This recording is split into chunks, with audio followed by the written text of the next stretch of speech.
first talk, we have a second one, and I was at the National Main Street Center's coordinators meeting, I think in October, and we were going through some presentations, and National did a presentation on data and technology and things that they're using, and our presenter did the presentation, and he did a really great job, and I was like, man, we need to share some of this information with our group. So I asked him to join us and give a little national perspective in terms of what they're doing with the technology and data as far as state nationwide, because he's connected to a lot of different communities. So our speaker is Mike Powell. He's the Senior Director of Research at MainStreet America. As the Senior Director of Research, Mike develops research projects that demonstrate the power and potential of Main Street communities. This includes work managing research partnerships, steering research efforts from design through execution, and gathering and analyzing data related to the performance of Main Streets across the country. He has more than 15 years of experience conducting groundbreaking research on the links between communities, physical fabric, and their social, cultural, and economic vitality. He has a master's and a Ph.D. in urban planning and a doctorate in planning and policy and design. And he's with National Main Street Center. I really want to thank him for joining us and try to connect this, all this technology data back to not just our main streets locally, but again, how people are using it nationwide. So I'm going to turn it over to Mike, and thanks for joining us. Thanks, everybody. So, and thank Daniel. It's super strange I hope I'm not a giant head on a projector. I can't quite see everyone's faces there. I can kind of get a feel for the room a tiny bit, but I wasn't able to travel out there. I'm based in Seattle, Washington, and connecting to you. Thank you for the view of the room. Connecting to you from the shed in the backyard of my house in Seattle.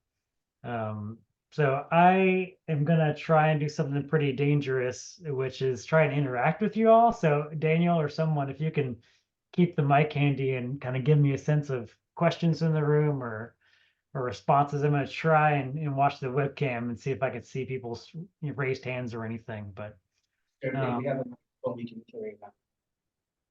okay. It's gonna be highly interesting. Because I just love to get as much interaction with you all as I possibly can. So I hope you can hear me okay. Can I see a hand wave? Can people raise their hands and they can hear me in the back and stuff? Okay, I see everybody's hands. That's great. I hope I'm not too loud. All right, well, let's get going here. So yeah, I was just going to talk about some data resources that are out there, some stuff that we've been playing with at the Main Street America research team. Kind of answer some questions you all have, talk through some free data that's out there for resources. So let's just kind of get into it. It's going to be interesting.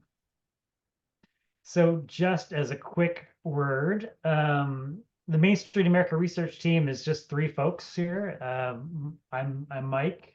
My colleague Emmy Marita is also based in Seattle, and we've got a new colleague, Aoife Hart, who's a fresh graduate of the University of Michigan and living in Chicago near our headquarters there. And our team, basically, we try and measure and demonstrate the impact of the Main Street approach, the Main Street network. So I'm kind of the all things mapping guy. I kind of like to think about these kinds of questions. What data exists and how can we use that to understand our work in a better way, in a new way. I also help with a lot of GIS field survey work, including building out this tool that I'll mention toward the end of the talk here today. We're doing a ton. We're a small squad. We're busy all the time, and we don't get to see you folks in New Mexico a lot. It's a state I've traveled through, and I think I've stayed the night in New Mexico, but I would have loved to have been there today. Just love to get to see that state and get to see you all face to face. So I hope we'll be friends if you see me at the national conference coming up in May. It'd be great to get to know you. So this is where things get interesting. what we're here to talk about are the things on the slide. So, these new data resources and tools. Love to hear what y'all are using or excited about. I'll do some talking about Regrid and Placer.ai, two resources that we've invested in as resources for Main Street America and for the network recently. I'll get into what these data tell us about Main Street programs in New Mexico and across the network, and why I think the data can be useful, why it matters. And then I'll kind of close out with some data and tools that are new and coming soon from National, and that'll be available to you all. Some that just became available, and some that become later this spring, later in the year. So I'll start with just talking about some of these resources broadly. And so here I'm kind of hoping we can get folks to share what they're familiar with and what they've used. So, as I think about data, some data that's out there, there's GIS. Do folks know what GIS is in general? Are you all GIS users? I see some nodding heads. I'm trying to squint here, so bear with me. Has anyone not ever heard the term GIS?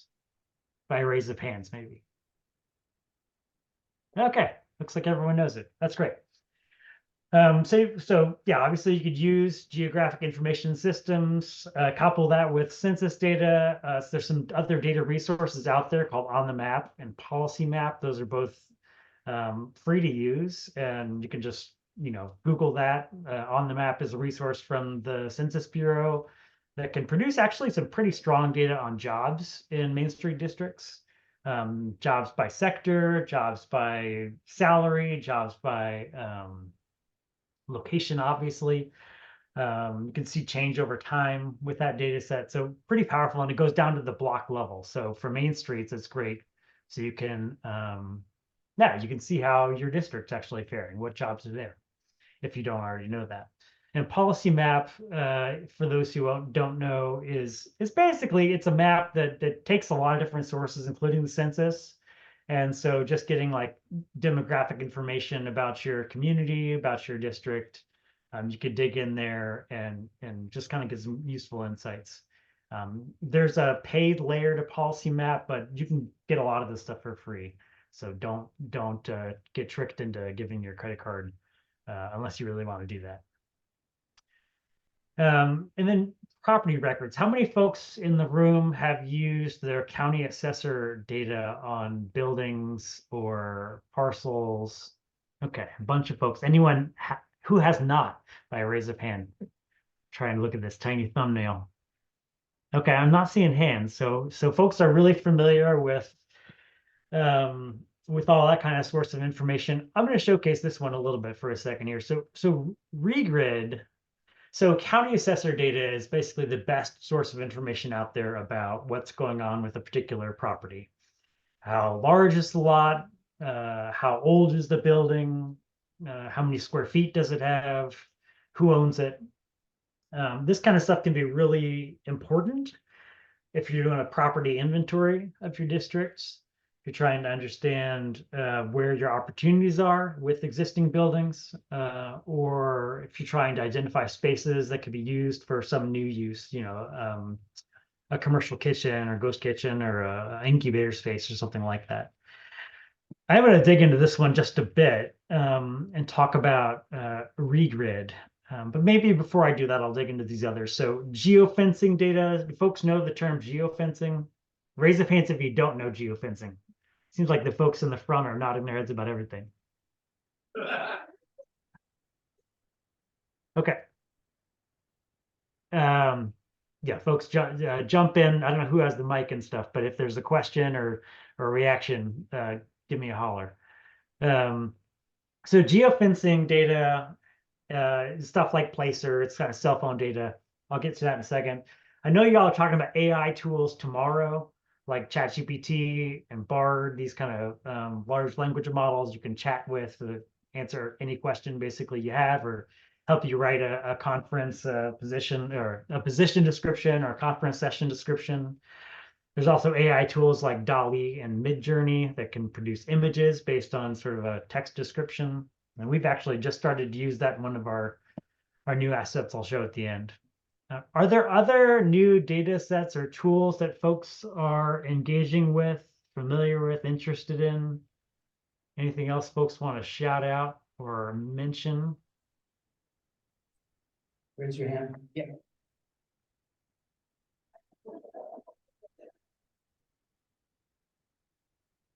Oh, thank you. I think that's you, Dan, running around the microphone. Thank you for doing that. One, in the AI tools category, I think I read an article on Bard doing some scraping of Gmail data. To me, Oh. AI tools that work integrated with email can be really cool and can provide some cool insights. So that's something that I would be interested in. Where are you from? Where's that person from, if you know, Daniel? She was our first speaker. So, Oh, our first speaker. Okay, great. I think I know. Yeah. I think I was looking at your bio. Yeah, I've heard that too, that Bard is the Google equivalent to ChatGPT. And as a Google product, it can kind of leverage YouTube and Gmail and stuff like that. So I think some of that stuff is still coming to come out soon. But yeah, that's probably the next big evolution and the next big creepy thing. If you can ask a chatbot, when's the next time I have 2 hours free in my calendar, and it'll just tell you be looking at your calendar. I think actually Bard watches YouTube clips. It can watch YouTube clips for you. So if there's something in a YouTube clip that you don't want to watch the whole thing, you can ask it to summarize. Yeah, but that I don't know how helpful that is for MainStreet work. Who knows? All kinds of uses I can't imagine. Anything else, Daniel, or anything else from folks around the room? I see the mobile cam too. This is crazy. you know, of course, you gotta be all the way across the.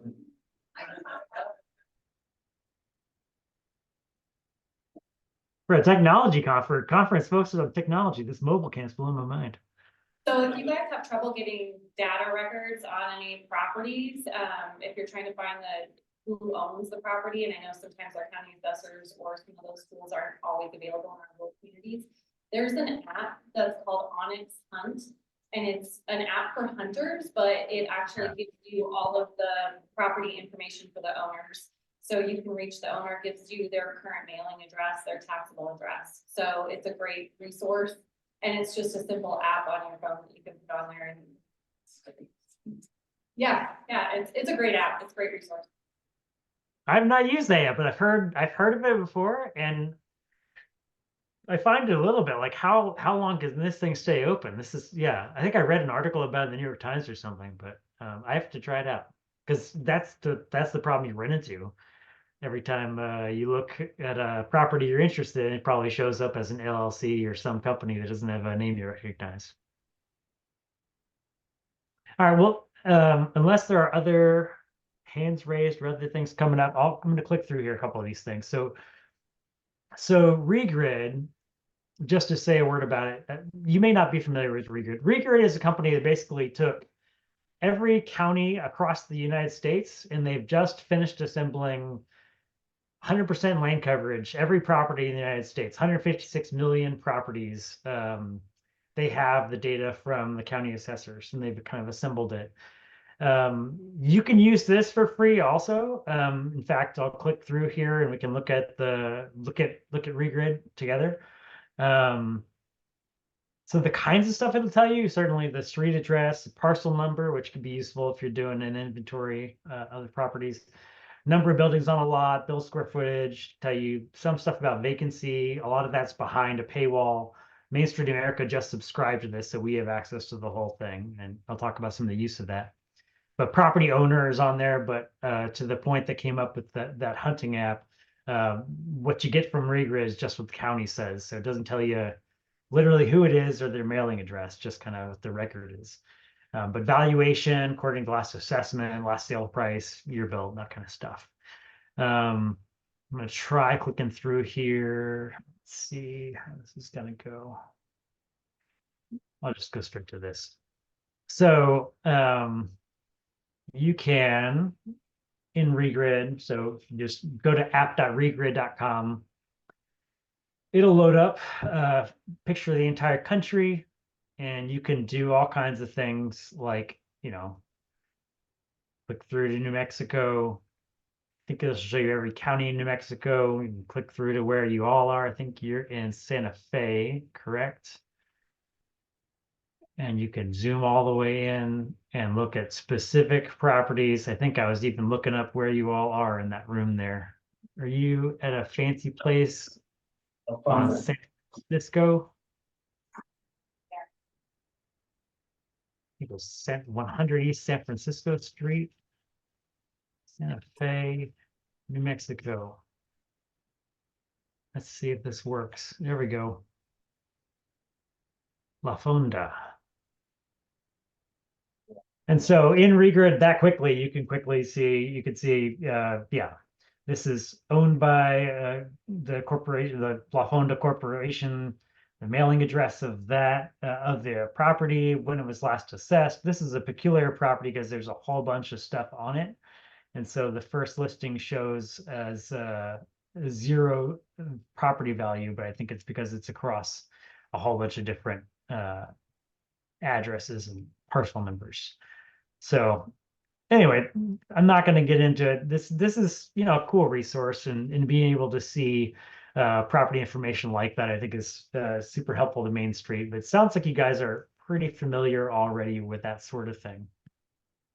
When we were in Denver and Daniel saw me speak in person recently, we were near a city called Central City, Colorado, and to kind of showcase what regrid can do, I took a look at Central City's regrid parcel records and saw, you know, so this is a city less than 800 people, one of the smallest cities in the MainStreet America network.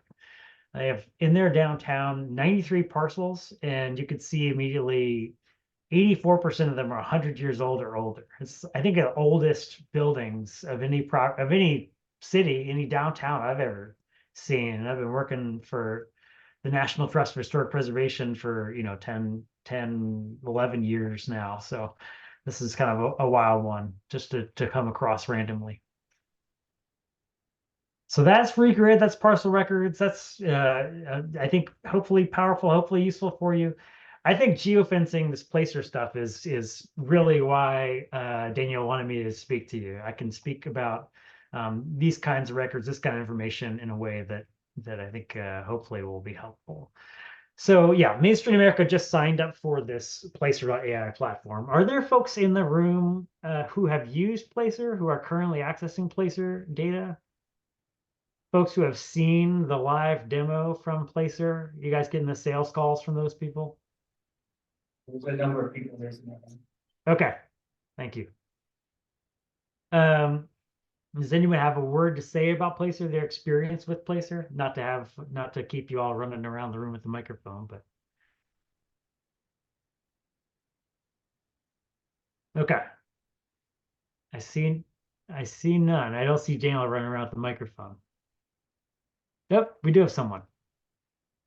Our chamber subscribes to Placer, and we've used it this year to track data at all our events, which helps us then with lodgers tax funding. So we can say like, hey, we had, I don't know, 2,000 people come from Alamogordo to Red Deer Festival. Thanks, Alamogordo, appreciate it. But it's really useful. I've used it to do my next lodgers tax request. I report data to the city. I talk about how many people come to our events to entice vendors and food trucks. So I love it, 10 out of 10. It's Where are you coming from? What's your city? Artesia, New Mexico. Okay. Thank you for that. That's a really helpful and positive testimonial. I think Placer, so let me back up here. So Placer is basically the leading source across the country of this location analytics data. And what does that mean? That means, effectively, it means it's smartphone data. So, you know, a lot of apps on your phone have your location and will basically anonymize that data, but sell that data, make that data available to other platforms like Placer. So by being able to see where cell phones are moving, we can understand how people are kind of engaging with the physical world around us, like how you're walking around, where you pause and look, where you go to visit, how often you visit. And based on where that smartphone kind of goes to bed at night, where it's charging overnight, Placer basically takes a best guess as to what the demographics of that user, who's using that phone. So if your cell phone's going to bed at night, quote unquote, in a census block group that is, 3/4 Hispanic or Latino, and of a certain housing status, a certain household size, etc. Their model basically says the likelihood that that person is of an XYZ demographic, and then we can start to understand, so who's coming to your downtown on a Friday night. This data has been around for years, and I've used it 10 years ago, not Placer specifically, but for a project for the National Trust. And it can be incredibly creepy, and it can be incredibly powerful. I think there are a lot of big businesses and chains using this kind of information to powerful effect, to big effect. In their marketing and their promotions, and where they think about opening new stores or closing stores. And so for Main Streets to be able to use it, I think is a really important thing to sort of level the playing field. Let me get into a little bit more about Placer, and I think I did draw, and so this image on the right is from South Carolina. I don't know how well you can see my slides anyway. Oh, there's the slides in the back. I hope that stuff's clear. I'll try and talk through what's on the slide as we go. So yeah, using Placer data, a Main Street leader could say, how many people attended your biggest event last year? And who are the demographics? What are the demographics of your downtown visitors in general? Where are they coming from? What's your sort of true trade area? Forget about the 5, 10, 15-minute drive stuff that you usually get through Esri or other providers. Like being able to see just where those folks are coming from, I think is another level of utility. You can see when the busiest times of day or days of the week are for your downtown or neighborhood commercial district. So if you have businesses that are closing at a particular time of day, you can use Placer data to say, your customers are actually, X% of customers are coming after 6 p.m. on Saturdays, if that's a factor. You can also use it to look at did a major promotional event or a major construction project have positive or negative impacts on foot traffic and visitors to your district? So I am going to dig in a little bit. So I looked at Lovington Main Street, Lovington, New Mexico. My colleague, my boss, Matt Wagner, was recently out there for this work with the USDA Small Business Resiliency Grant, and the research team was engaged in some of this work, looking at Placer, looking at other data sets. So I know Lovington's data a little bit, still haven't gotten out there. But so Lovington, pretty, small city, 11,000 people, 76,400 monthly visits, according to Placer. So once you dive into some of the Placer data, I'm going to show some of the parts of the report for Lovington, give you a sense of what this all kind of adds up to. So Lovington Main Street, this is sort of crazy. 1,404,586 visits last year, and between January 1st, 2023 and December 31st, 2023. 101,030 unique visitors.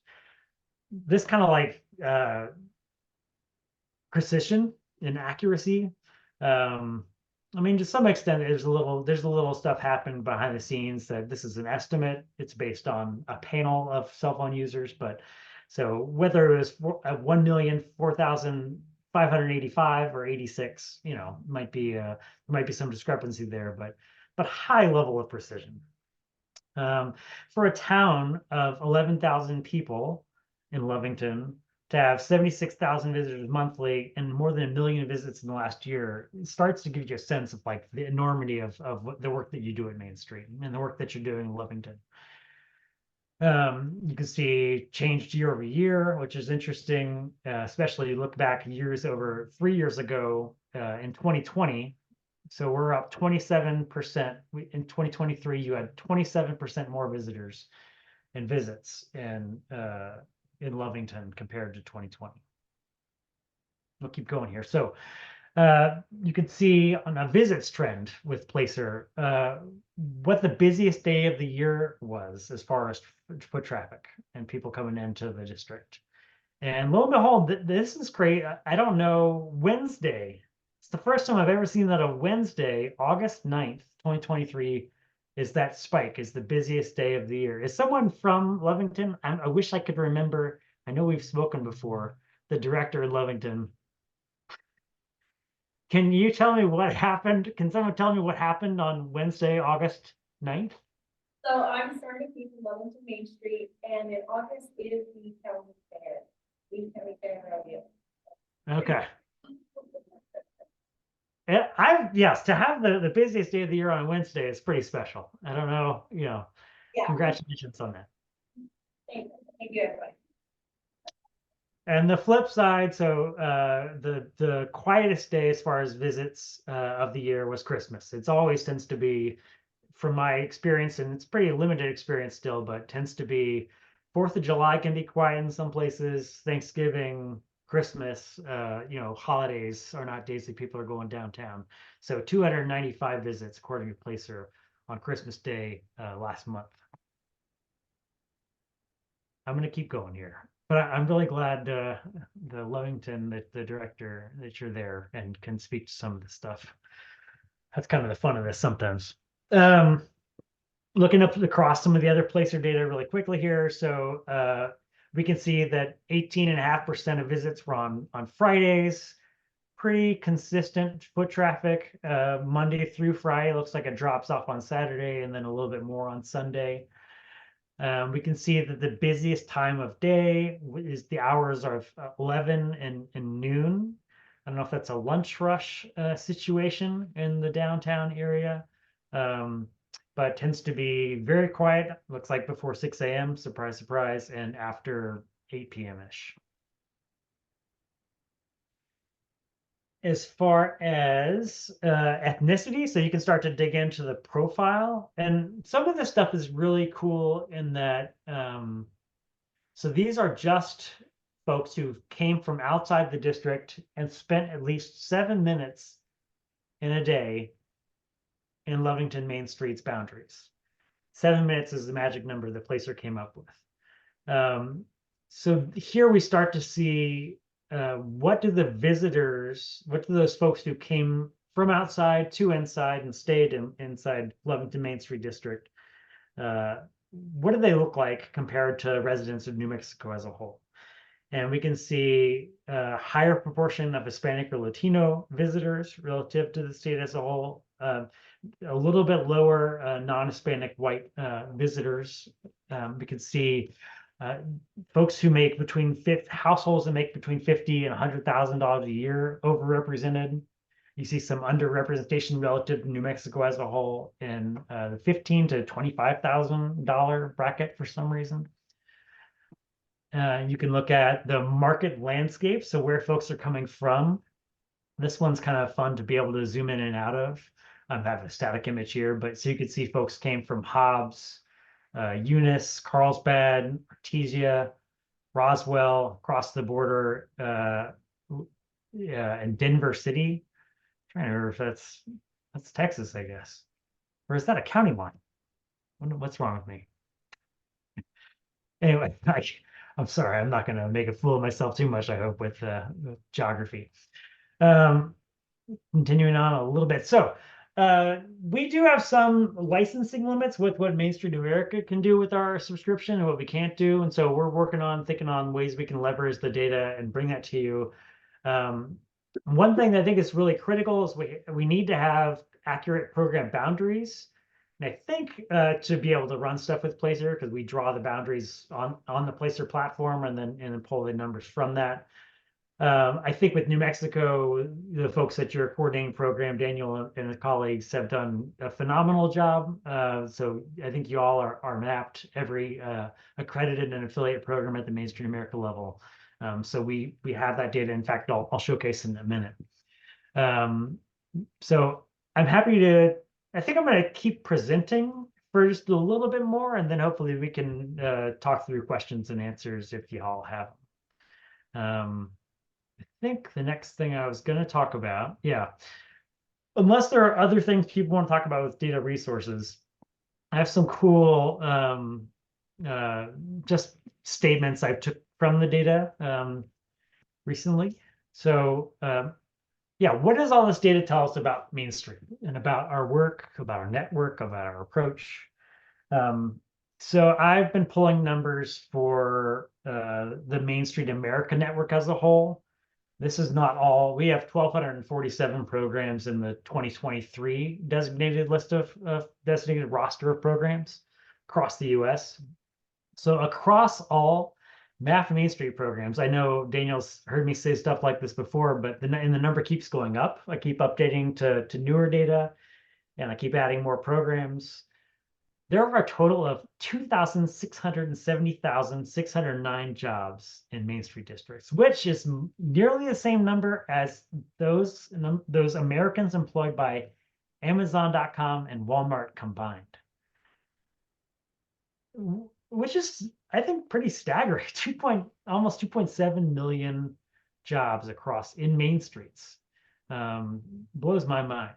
It turns out I've learned recently that about a third of the jobs in Main Street districts are in the public sector, which is interesting and telling, especially looking at GIS data. Recently, I learned more than 60% of Main Street districts in the network have a city or a town hall. So these tend to be, yeah, obviously the heart of the community, the civic heart of the community. More than 40% have a courthouse, and usually those are county courthouses, so often the county seat. We learned that nearly 2 million Americans live in a Main Street district, and this number has increased about 10% between the 2010 and the 2020 census count. So as a network, we are immense. We are huge. We are Amazon plus Walmart combined, at least in that one regard. Pretty exciting. The next slide, I think, is going to be really small text, first of all. So I'm going to spend some time on it and read through it.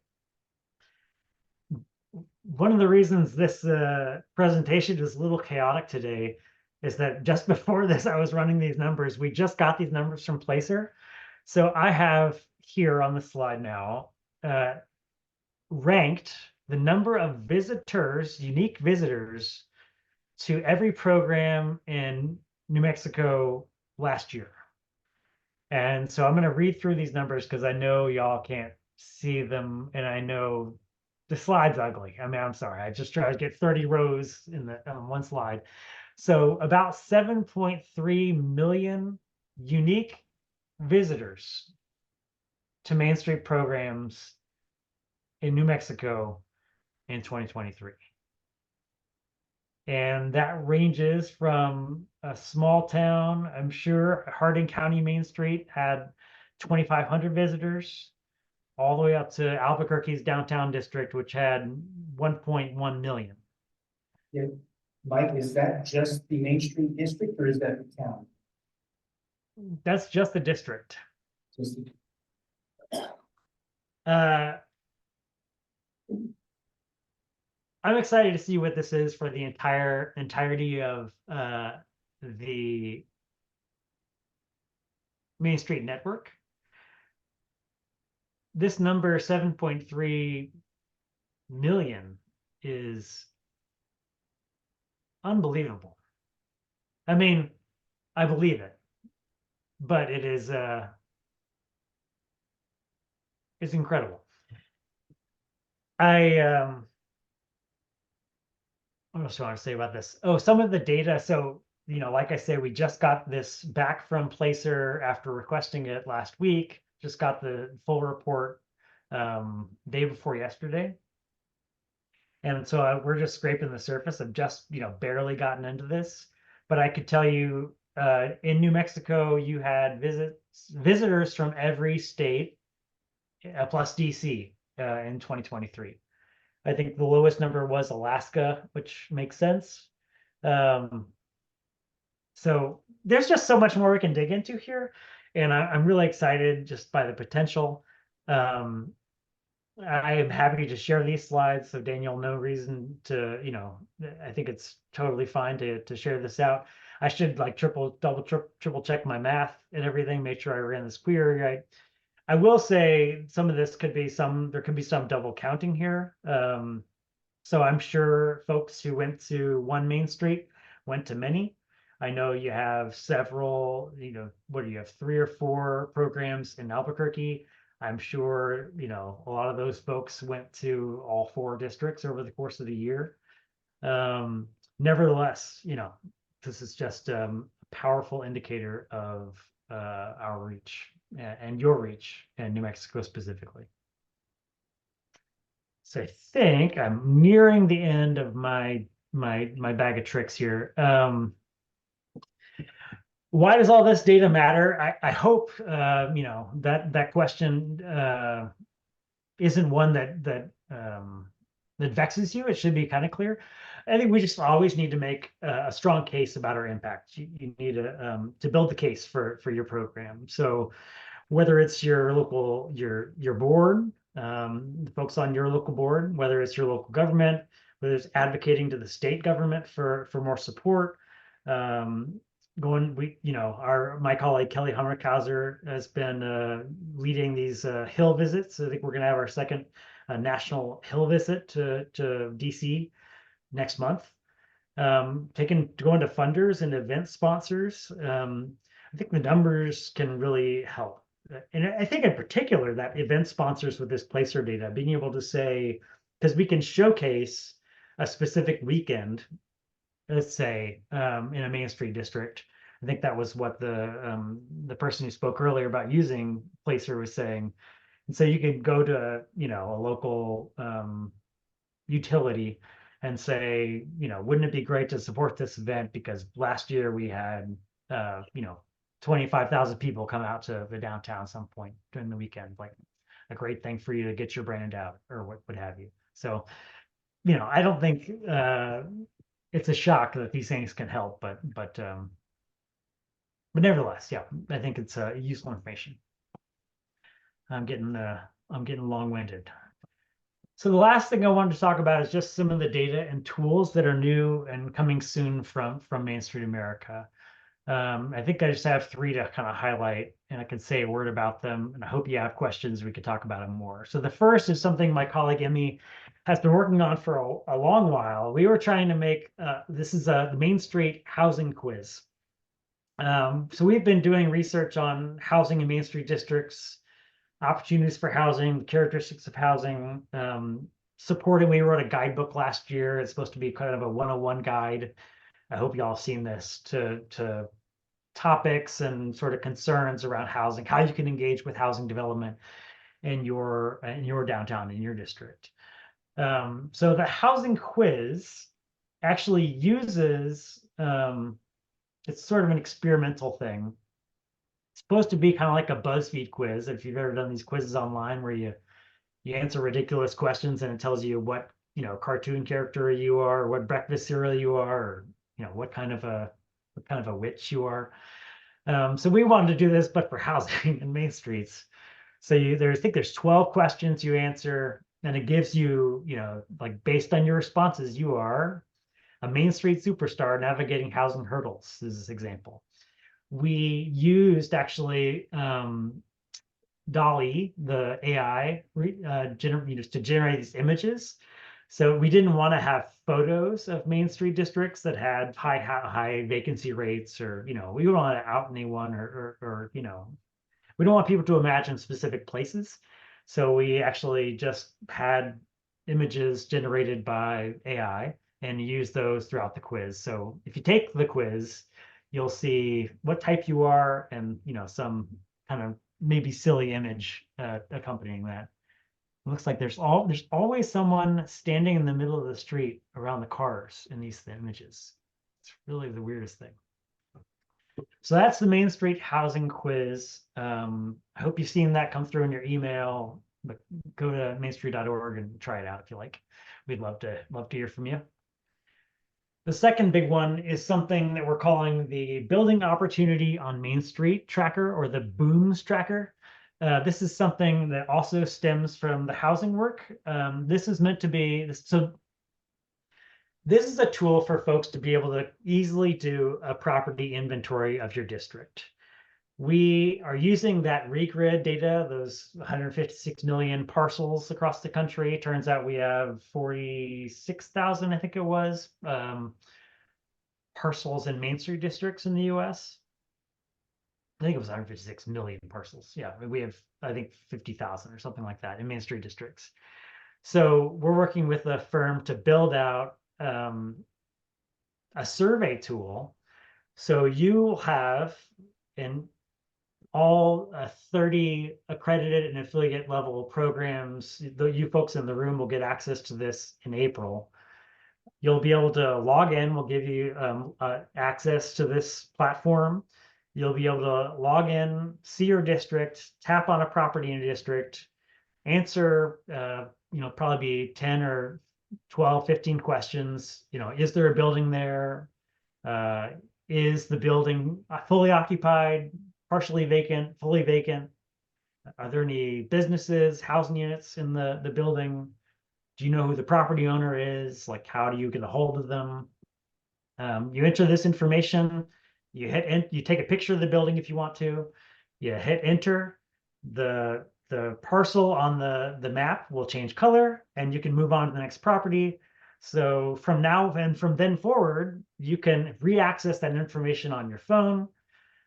Every program in the network is going to have a dashboard view of their district and their property inventory. So they'll be able to see and kind of interact with information about vacancy and about use, and be able to show your city officials or your board or your entrepreneurs interested in opening a business, what space is available, where there could be housing. My hope is that this can showcase the opportunity for housing in more downtowns and neighborhood commercial districts across the US, across the network. And we can sort of elevate the housing issue a little bit more and drive more investment. So this is the Booms Tracker. I hope that's of interest. I would love to talk about that more if folks are interested, but I won't belabor it further. And then the last thing, so, I mentioned that we are trying to think through how we can use Placer in a way that gets the information to people, but doesn't mean you have to sign up for a full subscription yourself. So if you are interested in this, we came up with this idea of a report. And this is a service, it takes a fair bit of time for our 3-person team to build these reports, and we need to defray the cost of our license. So this is a fee for service thing, but we can generate reports that show busiest days of the year, busiest times of the day, basically all this information from Placer packaged together and kind of presented. I don't really love being a salesman with this, but if you're interested, please reach out. I think my last slide here has my contact information, so love to talk about that more if y'all are interested. But I think that is the end of my slideshow. I think I'm right on schedule somehow, some way. Do you all have questions? What do you want to talk about? How can I be useful? We got a question on the one on the state. That actually worked pretty well for the Workshare. It's a technology conference. Seems to. I was just curious. So all the data that you told us about, like from the towns, right? And also the data you talked about before, was that from telephone data? So all the Placer data, yeah, cell phone data. So the stuff that says who visited, how many people came, when they come, who those people are that came to visit, all the visitor information, yeah, comes from cell phones. My name is Michael Toronto. I'm from Las Vegas, New Mexico. Okay, thank you. Yes, every time you hit that app and give them permissions, that's where the get on. Yeah, it is really weird. I know. Hi, sorry, I got it. This is Barbara and Roswell. And my question is on that data that you showed of all the different communities, from when to when was that? What times? I missed the question. Could you repeat the question? Maybe in the microphone. For some reason, it's the technology is amazing. I can see you, but I couldn't hear. This is Daniel, the New Mexico data, that you provided for us that you just got in the report. Was that, what the time frame was that from with the unique? Oh, the total, the visitors, the Yes. counts. The small one, the small, the one with all the list of. Yeah, the 30, the really ugly slide. Yeah, that was the full course of January 1st, 2023 to December 31st, 2023. So over the course of 2023, the entire year.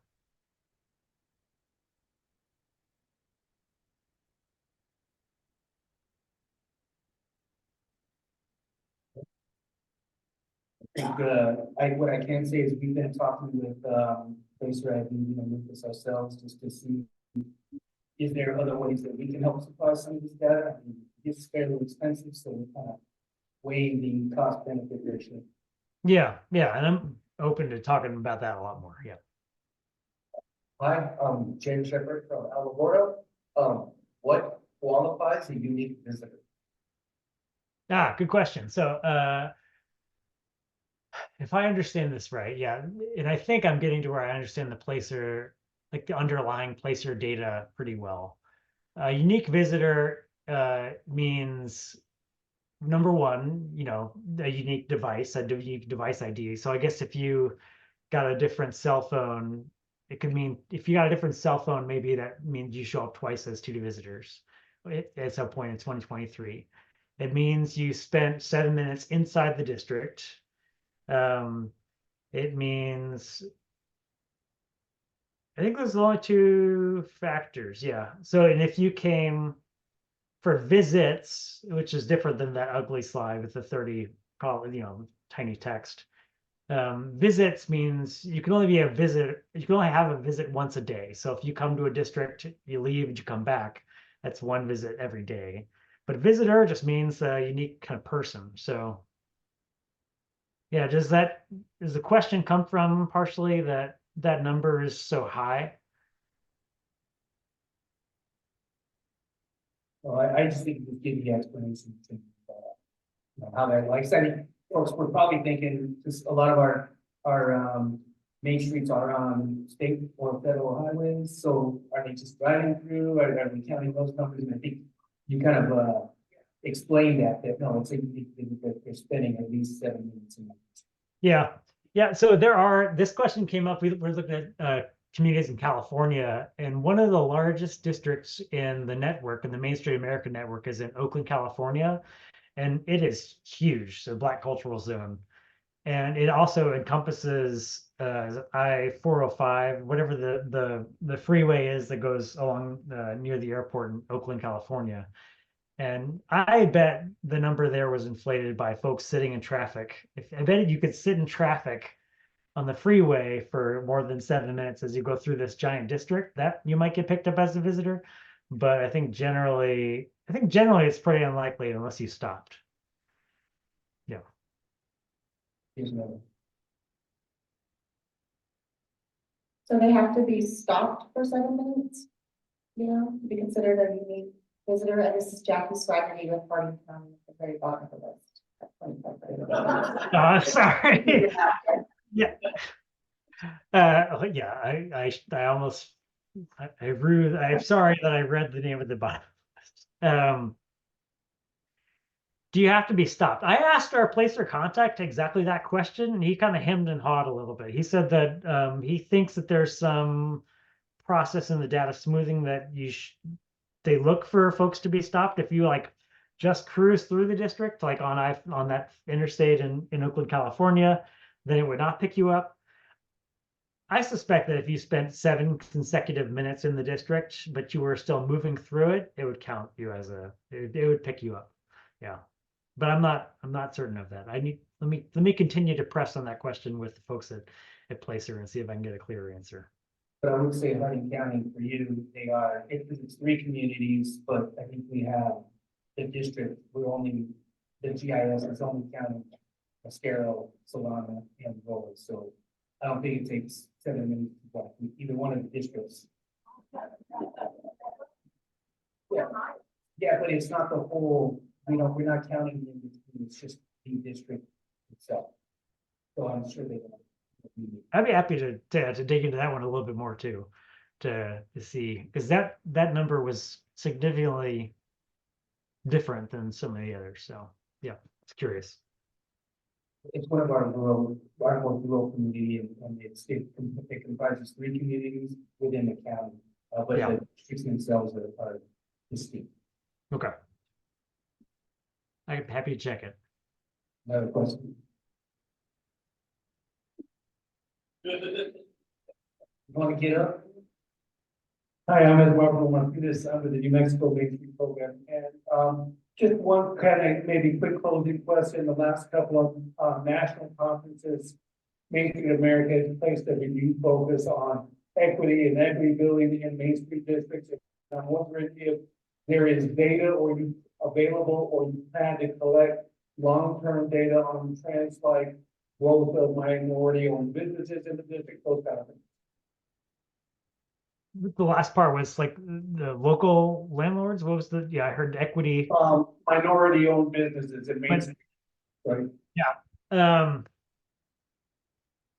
Yeah, so we have engaged with this a little bit. Yeah, I would. So the quality of information across the United States about the demographics of business owners is pretty abysmal, especially in small towns and rural places. The Census Bureau does every 4 years, if I remember right, they do an economic survey and they gather some information. They never present the data for micropolitan areas or or rural areas. Basically, they do big cities only, and major, basically urban counties. And even then, the data is really coarse. So this has been an interest of mine: is could we gather data, to your question, on minority business owners across the network. And we piloted that 2 years ago with an intern during the summer with the Small Business Census Project. Piloted in 10 communities, 8 communities. And I think one of our main findings is just that it's really hard to get. I think small business owners are probably some of the busiest people. At least if you could group them by group people by their sort of job. Some of the busiest people, hard to get good information, hard to feel like you're hearing from everybody. I think even Main Street directors who have a really good relationships with folks who own businesses, it's still hard to hear from everybody. So I think that pilot showed us that it's kind of possible, but it's a challenge. So, but I think, yeah, the idea of it, this question, like, is Main Street America interested in that? I would say yes. I think it'd be really great for us to show the inclusivity of our local economies, and especially in Main Street districts. Whether that's something we really go for, I need to learn more about that. So I'd be curious to talk with you more at the national conference, maybe. All right, great. Well, one we want to thank you for joining us. Everyone give them a great round of applause. Thank you for dealing with me. This is I think it was a pretty good interactive session, so I'm appreciative. Yeah. Yeah, great, and please do when you guys see him when you go to national, please do say hi, and hopefully we'll learn more about what national's doing. And I mean, they've been just really stepping up the game in the last 5 to 10 years in terms of the things that they're offering us. I think as state coordinating programs and local programs. So I want to thank you guys for all the work you guys are doing and supporting our communities. Thank you, Dave. Yeah, we'll see you in Alabama. See you in Alabama. Bye, everybody. Okay.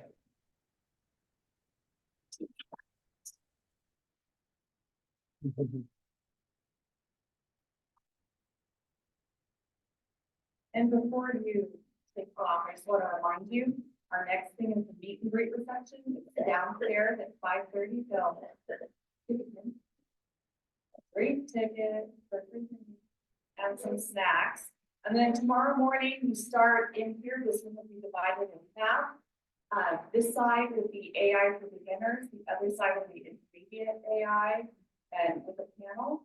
And there will be about 15 minutes before we start coffee and drinks and some pastries out. So